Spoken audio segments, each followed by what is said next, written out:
All right, so for this project, we built a wooden projectile launcher. It was a slingshot that used a green exercise band as the actual slingshot. Yeah, so our goal in the rubric was to launch a tennis ball accurately on a target line. So we're below the hill, and we have to launch it up the hill, and it has to bounce on the line.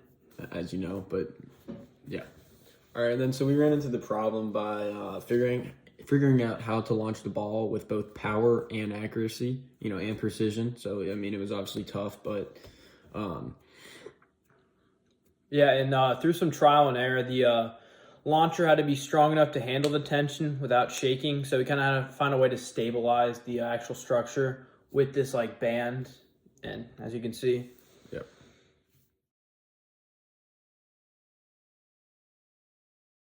And so when when we did the project, not the project, The but investigation. the investigation in physics class a couple months ago, when we went through catapults, trebuchets, and slingshots, we thought that slingshots were the best.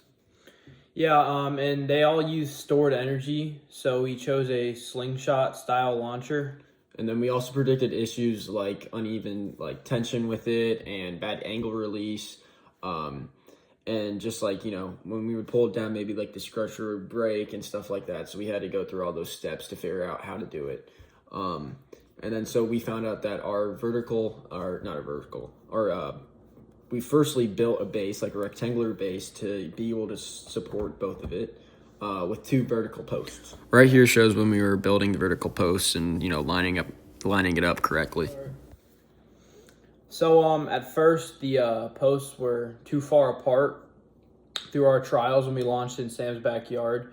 So we had to move them closer, and it took a lot of work with unscrewing screws and screwing them back, but we eventually got it done. Yeah, I mean we knew that was a step we had to take for the project not to collapse when we pulled it back all the way. Yeah. With all the resistance force and all that. So so then that takes us into the tests and what we did with the tests. So our first test, our first couple tests, I should say, showed the frame shaking when we pulled back, like we were talking about. Yeah, and the lighter poles on the tennis ball were about 8 to 10 feet. Half poles went around 12 feet, but curved left. And it's important, we started with a spike ball, but we eventually went to a tennis ball. Exactly. And like what Reed said, we could see it curving left, and we knew that was because of the uneven tension with the band. Yeah. On each side. So, yeah.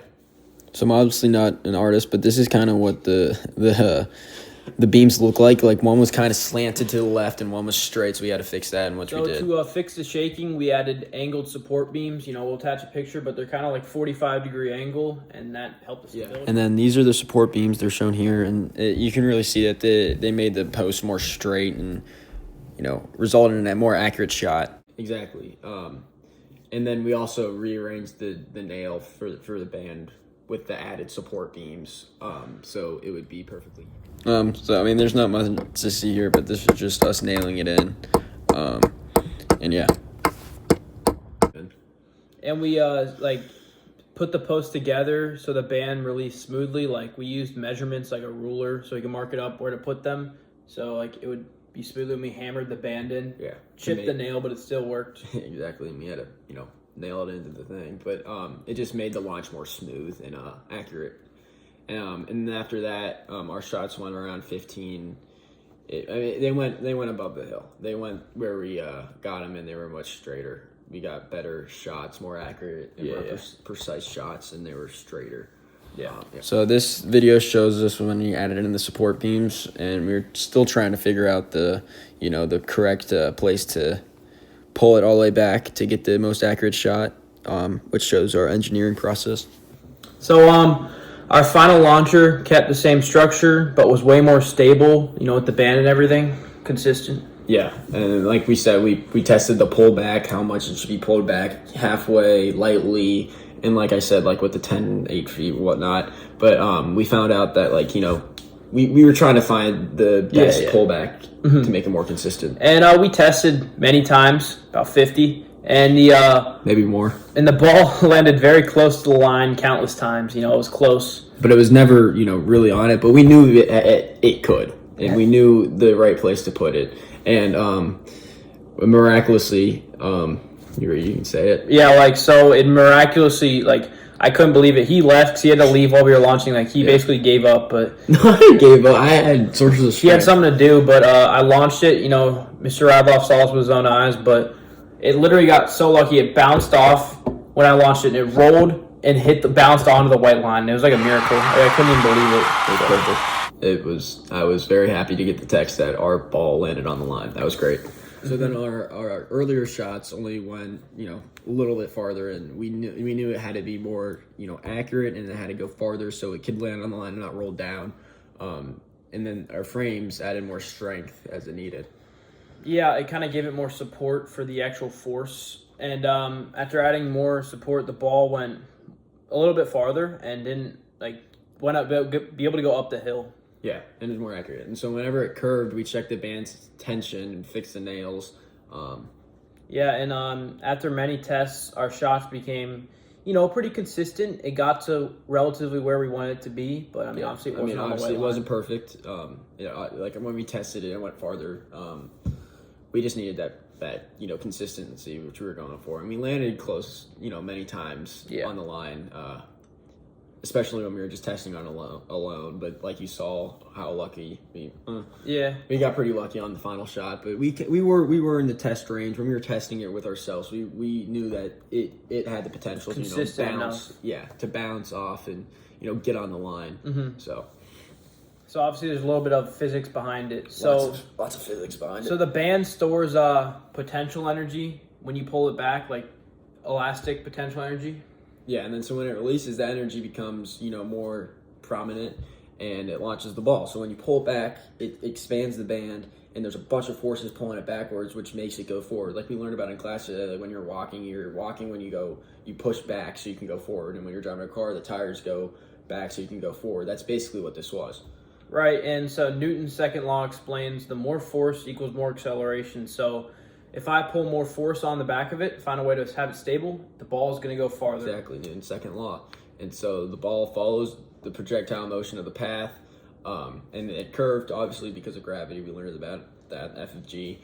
And obviously, you got to put in the factor of air resistance. So it slowed a little bit, but nothing crazy. But, when we tested it, it was a little bit windy out on test day, but it wasn't anything crazy, but it was still a factor. So. Right, and then the other factor was the hill. Obviously, we when we landed it, Reed said it bounced and, hit on it. And that also there was science between that, because if you wanted to hit, it had to go on that. And then the other thing, the angles changes is the height of the distance. So the angle of pushing it down, like we said, even in the problems that we do, if a car is going at or a ball is getting thrown at a 30-degree angle, this is kind of what we had to figure out. Oh yeah. Like where it was going to go and how many newtons of force it was going to use.